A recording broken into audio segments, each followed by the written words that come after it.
nerealiai, iš tikrųjų kaip į kitą erdvę perkėlė atrodė. Sudėjau akinius ir atsidūriau balkone, labai gražiam, su nuostabia panorama. Aš visų net tam balkone norėjusi ilgiau užsibūti, pasigrožėti, nes atrodo, kad viską realiai matai. Pirmiausia, kad tu matai gerai vaizdą pro langus, tai tu gali įsivaizduoti, kokiam tu aukšte gyvensi, ką tu aplink matysi, tai įsivaizduoju, kad technologija tikrai pritaikoma praktiškai.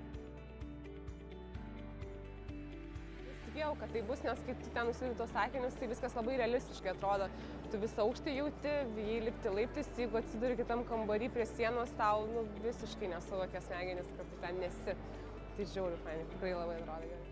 Jeigu pirkčiau naujos statybos būstą, kuris dar bus tik statomas, sakykime, ar ne, kur net negalima matyti vietos, tai be abejo, tai būtų labai naudinga. Nuotraukas tu gali matyti ir per kompiuterį, bet naujai statomo būto taip tikrai neįsivaizduosi. Tai manau, kad tai tikrai yra ateitis būtent naujos statybos projektam.